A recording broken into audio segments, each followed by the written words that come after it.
Nous avons proposé une série de mesures stables, de mesures depuis des semaines, des mesures contre la vague Delta. Et ces mesures ont aidé.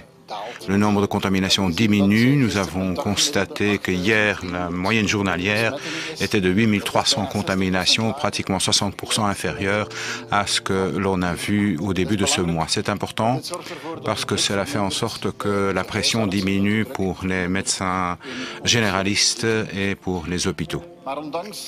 Malgré ces chiffres relativement positifs, il y a des raisons de s'inquiéter. Il y a véritablement un grand danger qui nous menace, c'est le variant Omicron.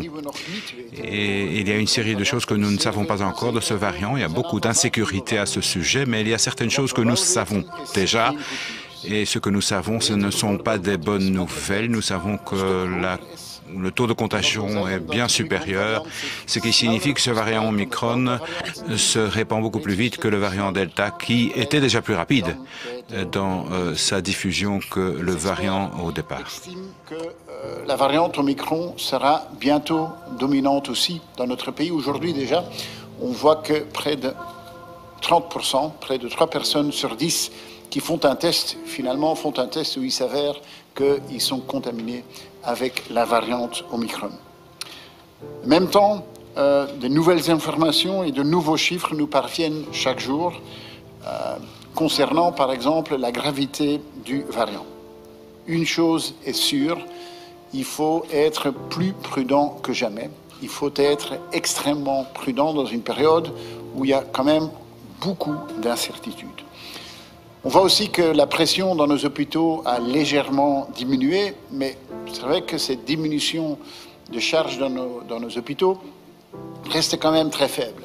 Et que donc, confronté à une nouvelle variante, avec une situation dans nos hôpitaux qui reste quand même très tendue, doit vraiment nous convaincre qu'on doit être très, très prudent à ce moment.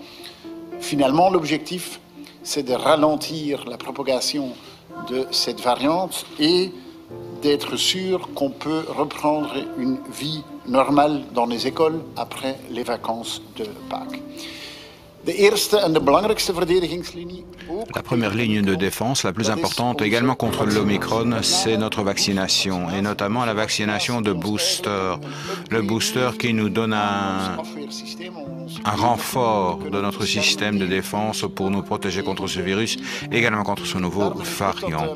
C'est pourquoi il est bon que la campagne de booster, cette vaccination booster, tourne bien dans notre pays. Nous voyons que toutes les personnes faibles et fragiles ont eu l'occasion de se faire vacciner pour une 3e dose.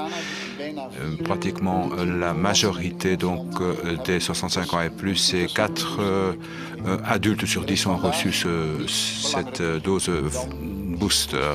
Rien n'est plus important que d'aller chercher ce vaccin booster. Moi également, je me suis inscrit sur QVax et j'ai eu la possibilité ce matin d'avoir un booster avec 600 000 autres Belges dans notre pays cette semaine qui ont reçu cette protection supplémentaire.